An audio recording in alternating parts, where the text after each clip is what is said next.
Hey folks, be doing your virtual walkthrough on your Nucamp. First and foremost, up front here, this is your ball coupler. Right now it's in the unlock position, and you just flip it up and it goes into the lock position. Now once you get it locked onto the truck, or the tow vehicle for that matter, put a lock in here. It's good for, you know, when you're storing it so that nobody can steal your trailer. Also for just verifying that this thing is secured on the trailer. And then to unlock it when you're taking it off, you're just going to take some of the weight off by cranking up on the jack, pull up, and then pull back, and it'll lock itself in place. The other thing you got here are your safety chains.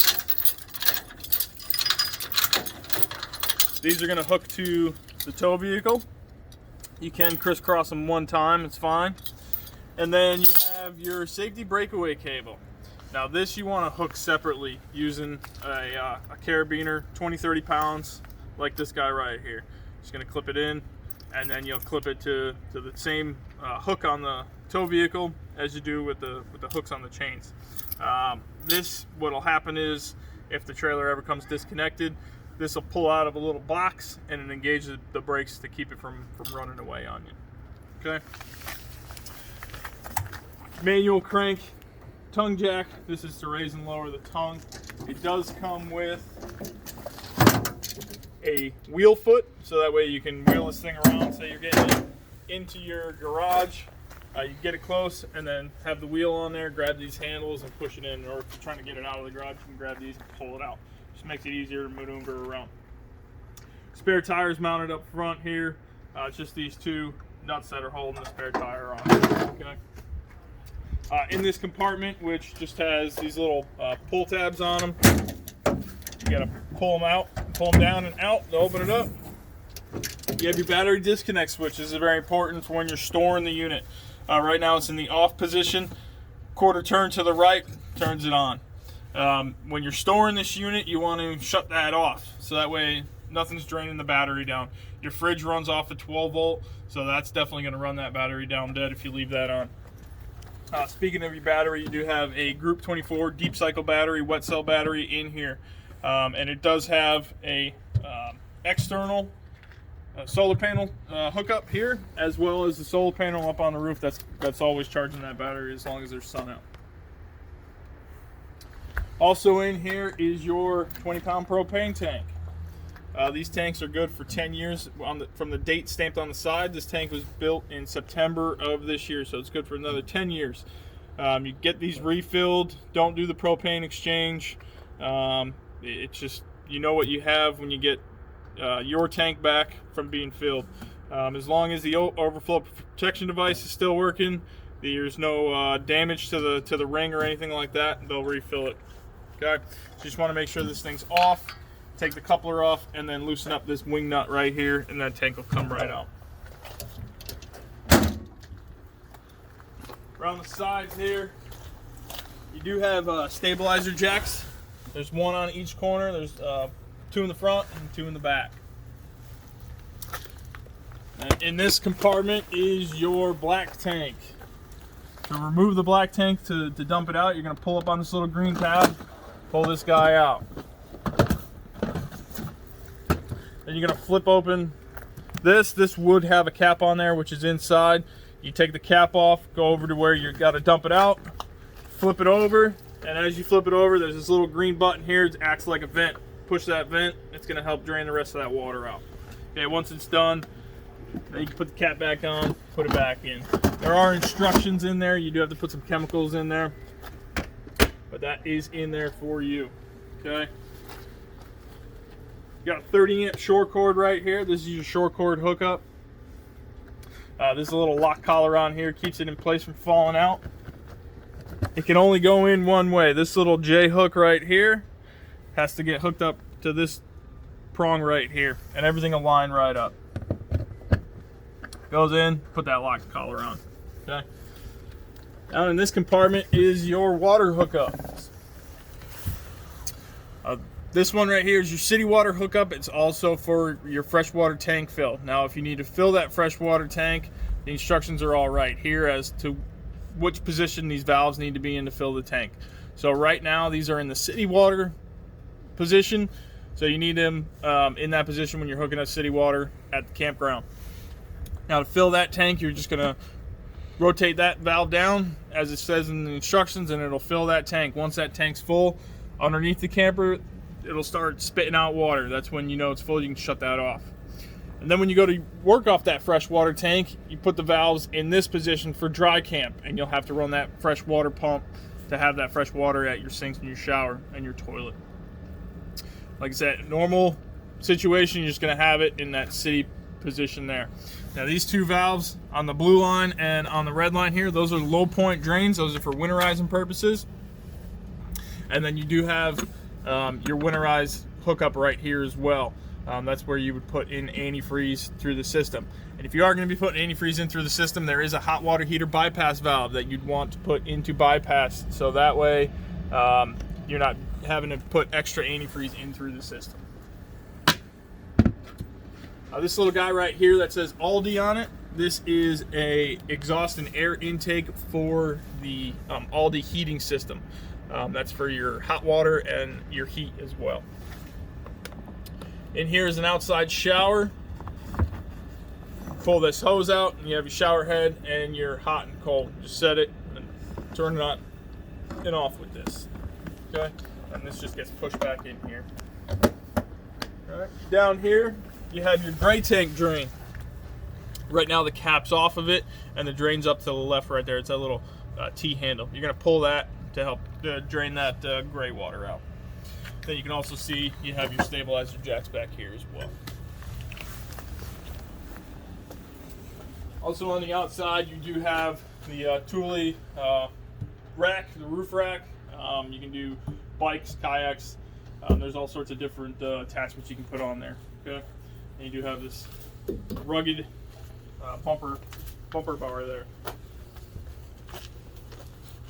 Now your table inside can come out here, slide on here and lock in place. You can have the table out here as well. And you do have some power outlets there for you as well. This step here, there is a little light that comes on. When it's out, to put it in, you're gonna push up and then push it in. And then to open it up, you're gonna pull up and pull out. And it'll drop in place. Now you do have a door hold back here. Just push it over and then it locks in place right there. Then on the door, while we're out here, you do have the window shade, and then you have your screen that slides over as well. Your fire extinguisher is very important to check this every time you go camping. This little green button here, you're going to push that down. If it pops back up, it's good to go. If not, you need to replace that before you go camping. Now inside, your refrigerator, like I said before, is 12 volt. And there's a little dial over here to turn it up and down. So 0 is in the off position to where it won't cool, and then 7 is the coldest. You have your little freezer box up here as well. Okay, this you have to make sure you close it before you go and close that door. Cooktop here, you lift up, and then this locks in place right here. Turn it to light, hit the striker, and it'll electronically light for you. Now to close this lid, you're going to lift up, pop it out of its little hold, and then it'll drop down. All 3 windows can open up. And then when you do open them up, you can tighten down these little screw tabs here and leave them open. You can pull down this shade here, so that way you have a screen, but you're still getting that fresh air coming in here. And to release it, just pull that open and then push that up. You go to close the window, just loosen up on that thumb screw, lock all these back in place. And then you also have the nightshade. Okay. These drawers, these 2 cabinets and this 1 drawer, to open them up, you're going to push the tab and it'll pop it open. In there you do have your manuals. There's also power cable and some USBs and an old cigarette lighter power port there as well. Top here, these just pop open, little storage compartments up top there. You come in and walk around. You have your smoke detector. You want to make sure that the battery is good on that every time you go camping as well, just like your fire extinguisher. But you have your porch light, your accent lights, which are underneath the wood here, and then you have your sink light for when you're working in the kitchen area. Water pump when you're working off the freshwater tank. Then you have your monitor panel here. Battery level, fresh tank level. This one is an old style with a black tank. You don't have a gauge on your black tank anymore, so you have to monitor that from when you're going. And then your gray tank, which is your sinks and your shower. All right. Now, to convert this all into one bed, you gotta move these cushions. These click forward and then back, and then you just put the cushions back in place. And these little compartments here slide out. Obviously, you'd have the table out of the way, but these go and create one big bed here. Now this table, like I said, you can loosen it up, slide this table out, and this table can actually go outside. Get it lined back up here, get it back down in, and lock it in place. Now it does also swivel around. You can lock that so it doesn't. But we're going to leave it in the swivel position for right now. Get it out of the way over here. Now, very important on the heat and hot water as well as the air conditioner. Now right now the Aldi system is on. We're going to hit menu. Our heat thermostat for the radiant heat is set to 80. Our hot water is in the middle. We can turn that up by hitting that plus sign, or we can turn it down and shut it off by hitting that minus sign. It's running off of electricity and gas right now. You can have it working off of both. You can shut the propane off and just have it working off of electricity. You can also shut the electricity off and just have it working off of propane. Just working off of propane, or you can have it on electric and work it that way as well. So you can save you on your propane and not run electric. Now, that electric is only shore power, so you'd have to be plugged into shore power in order for that electricity to work. Now, down on the AC system, this is the thermostat you're going to be working off of. Hit the power button, which is the one in the center, and then you're going to change the settings. These are the fan speeds, I'm sorry. That's automatic, low, medium, and high fan. And then that little triangle changes the settings. So that's fan only. And then the snowflake is AC.